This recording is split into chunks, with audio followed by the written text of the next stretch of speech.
Madame, Monsieur, bonsoir et merci de votre fidélité à la première édition du soir sur Al-Oula. Voici les principaux titres. Maroc-Mauritanie, le président mauritanien Mohamed Ould Cheikh Al-Ghazouani a reçu à Nouakchott le ministre de la coopération africaine et des Marocains résidant à l'étranger Nasser Bourita, qui a transmis au chef d'État mauritanien les salutations et la considération de Sa Majesté le roi Mohamed VI.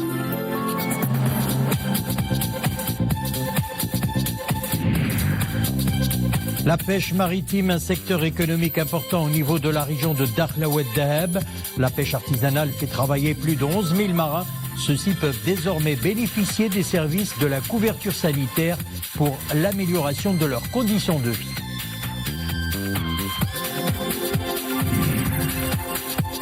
Ils sont artistes peintres d'Italie, de Roumanie et du Maroc. 16 artistes réunis dans l'exposition collective Rêveurs de coupons de toile, une exposition unique et envoûtante où l'image et l'écrit sont maintenus par un lien profond. Nous découvrirons tout cela en fin de journal. C'était hier au Théâtre National Mohamed V de Rabat. Relation Maroc-Mauritanie, le président mauritanien Mohamed Ould Cheikh Al-Ghazouani a reçu à Nouakchott le ministre des Affaires étrangères, de la coopération africaine et des Marocains résidant à l'étranger, Nasser Bourita, qui a transmis au chef d'État mauritanien les salutations et la considération de Sa Majesté le roi Mohamed VI. M. Bourita effectue une importante visite en Mauritanie. Mohamed Aïtelchkar. À l'occasion de cette audience accordée par le président mauritanien Mohamed Ould Cheikh Al-Ghazouani au ministre des Affaires étrangères, de la coopération africaine et des Marocains résidant à l'étranger, Nasser Bourita a transmis au chef de l'État mauritanien les salutations et la considération de Sa Majesté le roi Mohamed VI, ainsi que la ferme volonté du souverain de hisser à des niveaux supérieurs les relations entre le Royaume du Maroc et la République islamique de Mauritanie. Les deux pays commémorent cette année le 50e anniversaire de la signature de l'accord de fraternité et de bon voisinage. Le ministre des Affaires étrangères, de la coopération africaine et des Marocains résidant à l'étranger a souligné dans une déclaration à la presse à l'issue de l'audience la volonté de Sa Majesté le roi Mohamed VI pour que les relations du Maroc avec la Mauritanie ne soient pas des relations ordinaires mais plutôt des relations exceptionnelles en raison de leur histoire, leur profondeur humaine, la proximité géographique et le dessein commun. M. Bourita a également souligné que l'accord de fraternité et de bon voisinage signé en 1970 entre Rabat et Nouakchott a aujourd'hui plus d'importance que jamais, car la fraternité et le bon voisinage sont des principes fondamentaux dans les relations entre les deux pays. L'essentiel aujourd'hui, a poursuivi M. Bourita, est de tirer profit de ce contexte favorable pour activer l'esprit de cet accord ainsi que de toutes les opportunités offerte pour ériger ces relations en un partenariat stratégique fort. Nous disposons à cet effet, a-t-il poursuivi, de mécanismes et de cadres juridiques nécessaires. Nous devons saisir le contexte particulièrement favorable des relations bilatérales pour dynamiser les conventions de manière à parvenir à des résultats tangibles et à hisser ces relations en un véritable partenariat bénéfique à tous les niveaux et à tous les secteurs. M. Bourita s'est déclaré convaincu que les prochains jours seront très positifs pour les relations bilatérales. Demain, la communauté internationale célèbre la journée mondiale de la justice sociale. Elle est célébrée cette année sous le signe « Réduire les inégalités pour atteindre la justice sociale ». C'est dans ce sens que la Chambre des conseillers organise un forum parlementaire sur la justice sociale, une 5e édition qui ambitionne d'attirer l'attention des différents acteurs sur la nécessité de prendre conscience de l'importance de la classe moyenne et de son rôle dans la société et de la placer au cœur du nouveau modèle de développement. Mohamed Aïtelchkar. Ce forum parlementaire sur la justice sociale, organisé annuellement par la Chambre des conseillers, ambitionne d'attirer l'attention des différents acteurs sur la nécessité de prendre conscience de l'importance de la classe moyenne et de son rôle dans la société, ainsi que de la placer au cœur du nouveau modèle de développement. D'ailleurs, l'un des temps forts des travaux a été tout naturellement la présentation d'un rapport sur cette question. Premièrement, nous devons redéfinir les critères de ce qui constitue la classe moyenne. Il faut diminuer l'impact fiscal sur la classe moyenne. Et troisième des choses, il faut encourager l'entrepreneuriat des jeunes dans cette classe moyenne. Et le projet royal pour diminuer avec les banques s'inscrit dans ce sens. Le Conseil économique, social et environnemental recommande dans son rapport à ce sujet l'élargissement et la préservation de la classe moyenne qui doivent être une priorité des politiques publiques. Ce forum de Rabat vise donc à approfondir la réflexion sur cette question. Nous regardons aujourd'hui à comment ramener la classe moyenne dans le développement durable et le développement économique afin de ne laisser personne pour compte et de combler les fossés entre les différentes franges de la population. Il faut renforcer le pouvoir d'achat de la classe moyenne et ceci juste en améliorant les services publics. Si vous améliorez la santé, l'éducation, le transport urbain, ils vont utiliser moins d'argent dans les écoles privées ou dans le privé et donc vont avoir un pouvoir d'achat plus important. L'instauration de la justice sociale demeure la préoccupation majeure de la communauté internationale. Elle figure au cœur de la mission mondiale des Nations Unies en faveur du développement et de la dignité humaine.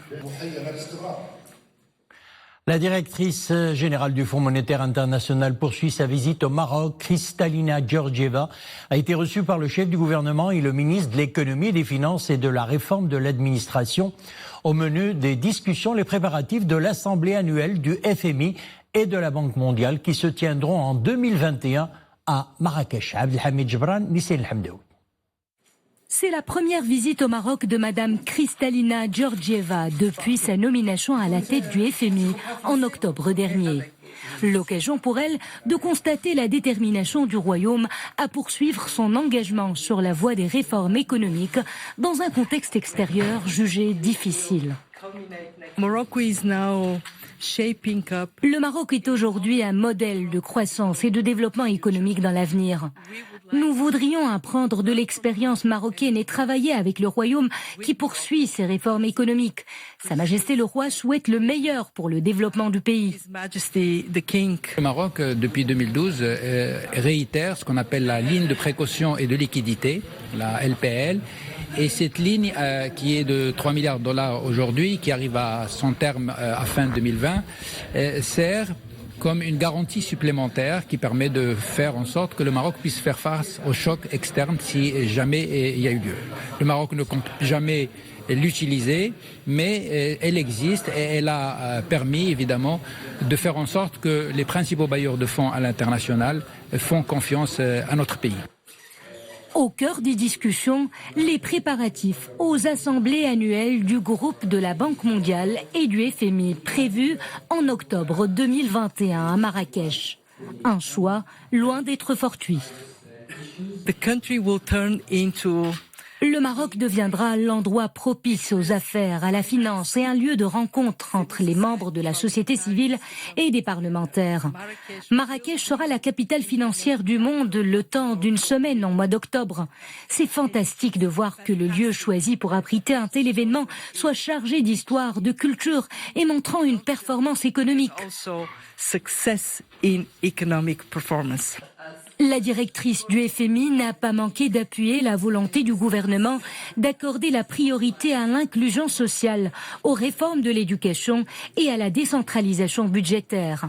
Des mesures qui permettront de passer à une croissance davantage tirée par le secteur privé, inclusive et porteuse d'emplois. On parle de pêche maritime à présent, un secteur économique important au niveau de la région d'Akhla Oued Dahab. La pêche artisanale fait travailler plus de 11 000 marins. Ceux-ci peuvent désormais bénéficier des services de la couverture sanitaire pour l'amélioration de leurs conditions de vie socio-économiques. Reportage Mohamed Iddes, Bakardlimi, Zakaria Moukimbil. Chaque jour, ces pêcheurs bravent les flots et les aléas climatiques pour exercer leur activité. La pêche artisanale fait travailler des nombres importants de marins. Aujourd'hui, ils sont enfin affiliés à la sécurité sociale et bénéficient d'une couverture de santé. Des mesures pour l'amélioration des conditions sociales des professionnels du secteur. Les marins travaillant dans la pêche artisanale sont désormais inscrits à la Caisse nationale de sécurité sociale et bénéficient de la couverture sanitaire. Ces professionnels vont bénéficier d'un autre projet en relation avec l'assurance obligatoire sur les accidents du travail. Avec un littoral de 667 km, Dakhla Oued Dahab est une des régions les plus propices à la pêche maritime. La pêche artisanale est une composante essentielle du secteur. Aujourd'hui, 11 000 marins pêcheurs peuvent bénéficier du régime de la sécurité sociale, des allocations familiales et de l'assurance maladie obligatoire. Auparavant, les pêcheurs de Dakhla n'avaient pas de couverture de santé ou de sécurité sociale. Depuis 2018, nous avons enfin accès à ces services. Aujourd'hui, nous sommes remboursés sur les frais de soins pour nous et nos enfants. Au début, nous étions réticents à l'idée de s'inscrire à ce régime, mais les responsables nous ont convaincus de ses avantages. La sécurité sociale permet aux marins de disposer d'une retraite et de bénéficier de plusieurs services dont les allocations familiales.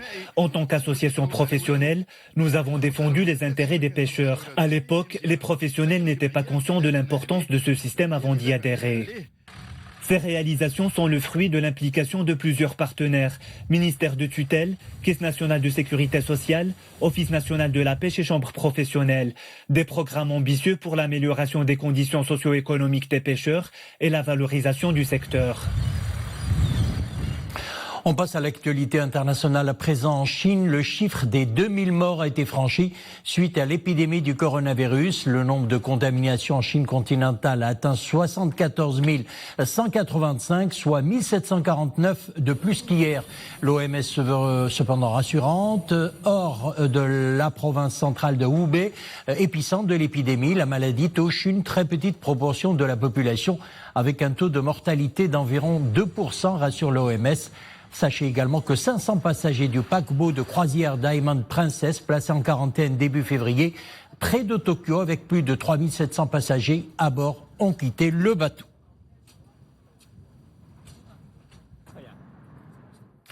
Le gouvernement libyen d'union nationale basé à Tripoli décide de suspendre sa participation aux travaux d'une commission conjointe militaire à Genève sous l'égide de l'ONU après des violations répétées de la trêve. Hier, il y avait eu un bombardement du port maritime de Tripoli par les troupes du maréchal rebelle Haftar. La mission des Nations Unies en Libye a dit espérer reprendre des pourparlers. Elle a aussi exprimé sa condamnation ferme du bombardement du port maritime de Tripoli. Et puis la situation humanitaire a atteint un point critique dans la région d'Idlib, dernier bastion rebelle en Syrie, où près d'1 million de personnes ont fui une offensive du régime appuyé par l'aviation russe. Le mauvais temps, dont les chutes de neige, aggrave la situation pour les civils en fuite. Et ce matin, le président turc s'est attiré une sévère mise en garde de Moscou après avoir menacé de lancer bientôt une offensive militaire en Syrie contre les forces du régime ou plutôt contre les forces du régime de Bachar al-Assad dans la région d'Idlib. Et puis en Afghanistan, c'est la réélection du président Ashraf Ghani, déjà contesté par son rival Abdullah, qui revendique également la victoire. D'après les résultats définitifs annoncés par la commission électorale indépendante, le président sortant s'est imposé en obtenant la majorité absolue avec 50,64% des voix. Son principal rival, le chef de l'exécutif, Abdullah, n'a eu que 39,52% des suffrages. Les talibans, qui ont toujours été opposés aux élections en Afghanistan, ont également officiellement rejeté ces résultats. On passe à présent à notre page culturelle. Ils sont artistes peintres d'Italie, de Roumanie, du Maroc. 16 artistes réunis dans l'exposition collective Rêveurs de coupons de toile. Une exposition unique et envoûtante où l'image et l'écrit sont maintenus par un lien profond. C'était hier au Théâtre National Mohamed V de Rabat, une exposition que nous découvrons dans ce reportage signé Hamza Sayeh et Oumaima Ramli. Ils exposent ensemble pour exprimer leur inspiration autrement. Une même motivation les anime, bâtir un monde meilleur. Ce sont des artistes, des photographes et des poètes. Ils aspirent à travers l'écriture et l'art à construire un nouveau monde. Une fabuleuse odyssée racontée avec des couleurs, des mots et des vers. Tous les tableaux parlent de la reconstruction et les poèmes sont par rapport à ce sujet-là. Donc les poèmes qui ont été écrits parlent de la reconstruction aussi et la reconstruction de l'âme et de l'esprit. Donc voilà, c'est une réflexion. C'est une réflexion qu'on devrait faire chacun de nous à un certain moment de nos vies.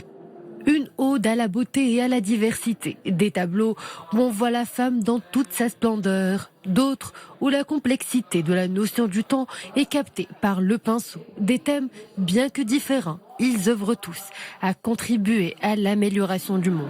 Mon style, c'est l'abstrait. Et ça prête très bien à la thématique, c'est de la reconstruction, parce que je vois du point de vue seulement la reconstruction réelle, ça veut dire la reconstruction dans le livre d'art, c'était la reconstruction après un tremblement de terre. Je travaille surtout le thème de la femme.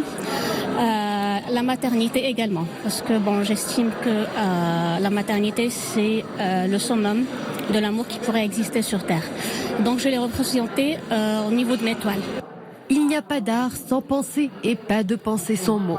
Ces artistes le démontrent au travers de cette exposition. Ils entremêlent leurs pinceaux pour montrer que l'art, c'est le pont qui établit humanité et fraternité.